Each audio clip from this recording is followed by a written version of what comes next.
बांग्लादेश में विद्रोह की आग अब भी जल रही है, लेकिन अब सरकार के खिलाफ नहीं, अल्पसंख्यक हिंदू समुदाय के खिलाफ। अंतरिम सरकार की मंशा पर भी सवाल उठ रहे हैं, क्योंकि जो सरकार में शामिल हैं उनका कट्टर संगठनों से कनेक्शन सामने आ चुका है। इस बीच शेख हसीना का एक बयान वायरल हो रहा है कि अगर सेंट मार्टिन द्वीप अमेरिका को दे देती तो बगावत नहीं होती। स्पेशल रिपोर्ट में देखिए, तख्ता पलट के 7 दिनों के बाद क्यों शांत नहीं हो रहा है बांग्लादेश, और क्यों ये सवाल पनप रहा है कि बांग्लादेश जला नहीं, जलाया गया।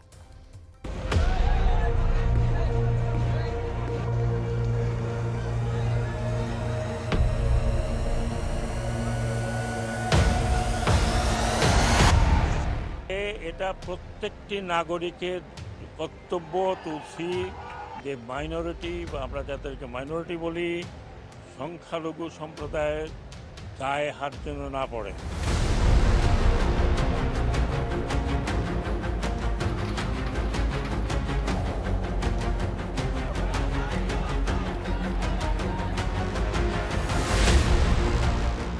हाथ उठा नहीं रहे, हाथ काट रहे हैं, और हाथ ही क्यों, गर्दन काटी जा रही है हिंदुओं की।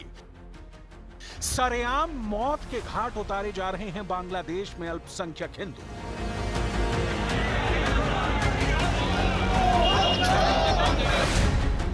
कौन सुनेगा इन करोड़ों हिंदुओं की फरियाद? মেজরিটি যারা আছে, যারা মেজরিটি রিলিজিয়ন, এটা তাদের একান্ত পবিত্র কর্তব্য। আপনারা যদি না করেন, এই মসজিদে গিয়ে সারাক্ষণ নামাজ পড়েন, এটার হিসাব আপনাকেও দিতে হবে।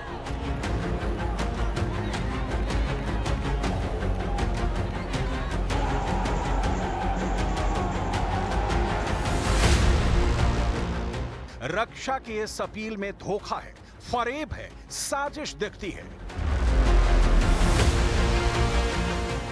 अल्पसंख्यकों के हित की संरक्षक सरकार को उखाड़ फेंकने के बाद कट्टरता की हिमायती सरकार के मुंह में राम, बगल में छुरी दिख रही है। আমি আশা করি আমার মাইনরিটি ভাইদের, ভাই আমি মাপ চাই আপনাদের হাতে, মাপ। কারণ একটা বিশৃঙ্খলার মধ্যে দিয়ে আমরা এখনো যাচ্ছি। আমরা আপনাদেরকে কিছু কিছু জায়গায়, বাট অনেক জায়গায় শুনেছি যে সোসাইটি প্রোটেক্ট করেছে। আমি ক্ষমা চাচ্ছি যে পুলিশ, র্যাব, অন্যান্য বাহিনীগুলো যাদের আমি এমপ্লয় করতে পারতাম, তাদের অবস্থা এখনও ভালো না, তবে ফিরে আসবে। আমি আমাদের বৃহত্তর সোসাইটিকে অনুরোধ করব যে আপনারা আপনাদের ভাই তারা। कौन करेगा बांग्लादेश में हिंदुओं की रक्षा? बांग्लादेश में जिनके पास सरकार, क्या वो नहीं है जिम्मेदार? अंतरिम सरकार के खोखले दावों पर कौन करेगा भरोसा? बांग्लादेश कैसे बन गया हिंदुओं का कत्लगार? हसीना सरकार को गिराना सिर्फ मकसद नहीं दिख रहा, साजिश के इंतहा दिख रही है। हिंदुओं का कत्लेआम, कितने हिंदू मारे गए, कितने हिंदू जख्मी हुए, कितने हिंदू परिवार घर छोड़ने को विवश हुए, कितने हिंदू बांग्लादेश छोड़ मुल्क के बॉर्डर पर पहुंचे, कोई वही खाता नहीं है। हिंसा में कई मंदिरों और मूर्तियों को तोड़ा गया है। बांग्लादेश में प्रदर्शनकारियों ने 1971 की जंग से जुड़े राष्ट्रीय स्मारक को तोड़ दिया। मुजीब नगर में स्थित यह स्मारक भारत और मुक्ति वाहिनी सेना की जीत और पाकिस्तानी सेना की हार का प्रतीक है।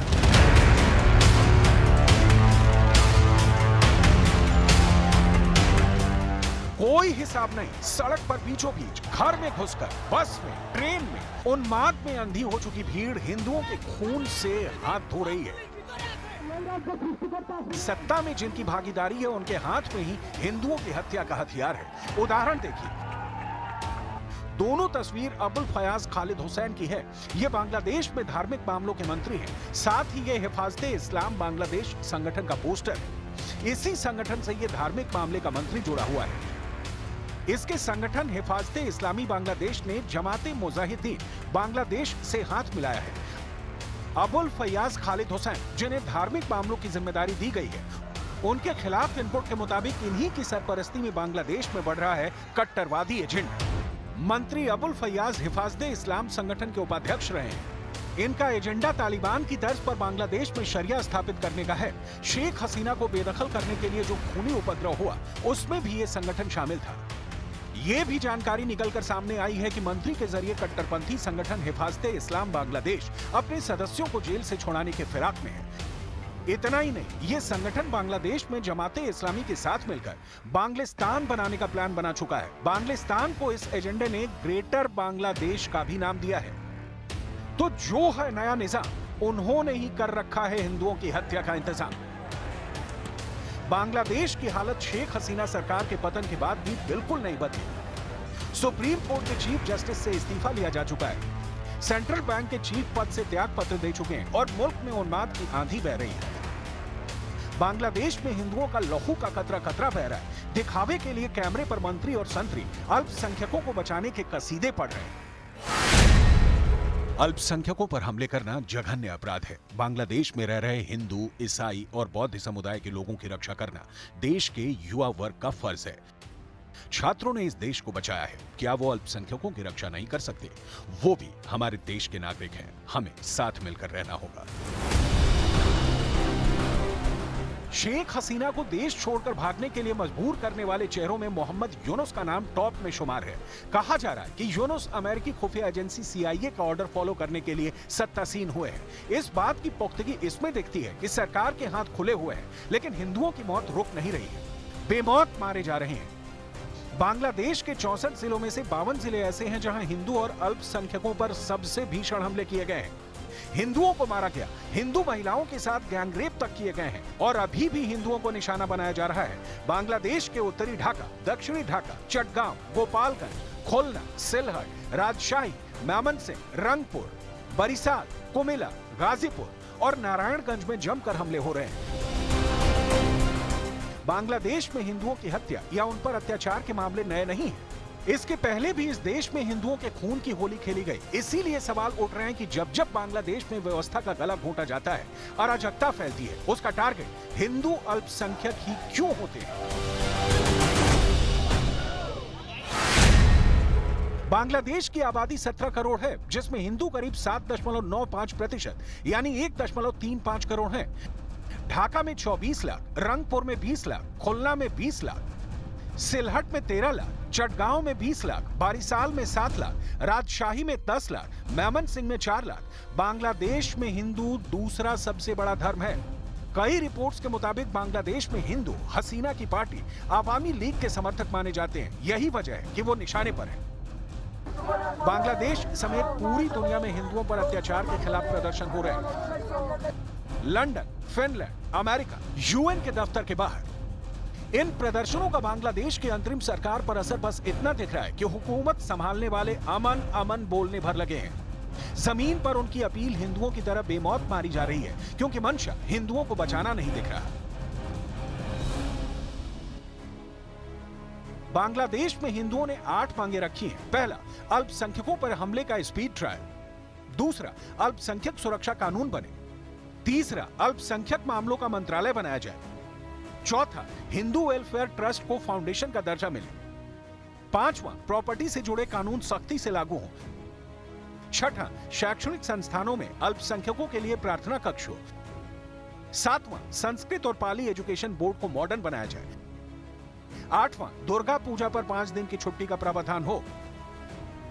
इस मांग पर अंतरिम सरकार या आने वाली सरकार कितना गौर करेगी, जब आलम यह है कि इस वक्त बांग्लादेश में वो शक्तियां ताकतवर होकर उभरी हैं जिनका एजेंडा बांग्लिस्तान बनाना है। कट्टरवादी संगठन जमाते इस्लामी बांग्लादेश और हिफाज़ते इस्लाम बांग्लादेश ने बांग्लिस्तान का प्लान बनाया है। बांग्लादेश, पश्चिम बंगाल, झारखंड, बिहार और म्यांमार में शरिया कानून राज्य स्थापित करने के लिए सोशल मीडिया में मैसेज फैलाए जा रहे हैं। इस बाबत खुफिया एजेंसियों को अहम इनपुट मिला है। बांग्लिस्तान के इस एजेंडे को ग्रेटर बांग्लादेश का नाम दिया गया है और अफगानिस्तान तालिबान की तर्ज पर बांग्ला रीजन में पूर्णतः इस्लामी शरिया गणराज्य स्थापित करना इसका मकसद है। इस एजेंडे से कट्टरवादी संगठनों का भारत विरोधी और बांग्लादेश में रह रहे अल्पसंख्यक विरोधी एजेंडा भी पूरा हो रहा है, क्योंकि पिछले 5 वर्षों में इन दोनों संगठनों ने बड़ी तादाद में बांग्लादेश में भारत विरोधी हिंसा को अंजाम दिया है। बांग्लादेश में कट्टरता अपने चरम पर पहुंच रही है और बड़ी बात यह है कि एक दिन में नहीं बल्कि वर्षों से साजिश स्थापित की जा रही है। इसके पीछे पाकिस्तान के कट्टर संगठनों का हाथ है, जिनसे इनकी फंडिंग होती रही है, और अमेरिका भी उतना ही जिम्मेदार है, जो शेख हसीना सरकार को अस्थिर करने के लिए साजिश रचता रहा। सेंट मार्टिन द्वीप ने करा दिया तख्ता पलट। प्रधानमंत्री पद से इस्तीफा देकर बांग्लादेश से भारत पहुंची शेख हसीना ने तो तख्ता पलट के लिए सीधे तौर पर अमेरिका को जिम्मेदार ठहराया है। शेख हसीना का एक बयान वायरल हो रहा है जिसकी पुष्टि नहीं की जा सकती, जिसके मुताबिक अगर शेख हसीना अमेरिका को सेंट मार्टिन द्वीप देने पर राजी हो जाती तो ये सब नहीं होता। तो जिस सेंट मार्टिन द्वीप की चर्चा खूब हो रही है उसकी डिटेल आपको भी जरूर जाननी चाहिए, जैसे कि सेंट मार्टिन द्वीप कहां पर स्थित है और आखिर क्यों अमेरिका बांग्लादेश से ये द्वीप चाहता था। आइए आपको डिटेल्स बताते हैं, और आखिर सेंट मार्टिन द्वीप जो है वो इतना इंपॉर्टेंट अमेरिका के लिए क्यों हो गया है, आपको उसकी कहानी समझाने की कोशिश करते हैं कि आखिर सेंट मार्टिन द्वीप पर अमेरिका की नजर क्यों है। दरअसल आपको बता दें कि सेंट मार्टिन द्वीप बांग्लादेश का एकमात्र कोरल रीफ द्वीप है, एकमात्र कोरल रीफ द्वीप है ये। यानी कि सेंट मार्टिन द्वीप बंगाल की खाड़ी के उत्तर पूर्वी भाग में स्थित है, बंगाल की खाड़ी के उत्तर पूर्वी भाग में ये स्थित है। इसके अलावा सेंट मार्टिन द्वीप को नारिकेल जंजीरा के नाम से भी जाना जाता है। इसका अर्थ होता है नारियल द्वीप, यानी कि इसे नारिकेल जिंजारी के नाम से भी जाना जाता है, यानी कि इसका मतलब सीधे तौर पर यह होता है कि ये नारियल द्वीप है। सन 1900 में सेंट मार्टिन द्वीप ब्रिटिश इंडिया का हिस्सा हुआ करता था। ये अब आपको हिस्ट्री बताने की हम कोशिश कर रहे हैं। 1937 में म्यांमार जब ब्रिटिश इंडिया से अलग हुआ था तब ये भारत का ही हिस्सा था। 1947 में आपको बता दें कि भारत पाकिस्तान के बंटवारे के वक्त 1947 में बंटवारे के समय पाकिस्तान के हिस्से में ये आया है, और उसके बाद क्या हुआ कि बांग्लादेश भी पाकिस्तान का उस वक्त हिस्सा हुआ करता था। 1971 में पाकिस्तान से अलग होने के बाद बांग्लादेश एक देश बना और ये द्वीप बांग्लादेश को मिल गया। तो देखिए 1971 में पाकिस्तान से जब बांग्लादेश अलग हुआ तो ये बांग्लादेश की टेरिटरी में आ गया। सेंट मार्टिन द्वीप को बांग्लादेश का हिस्सा मानने वाले 1974 के समझौते के बावजूद म्यांमार इस द्वीप पर अपना हक जताता रहा है। तो आपको बता दें कि 1974 में जो समझौता हुआ था उसके बाद से भी म्यांमार द्वीप पर अपना जो हक है वो जताता आया है।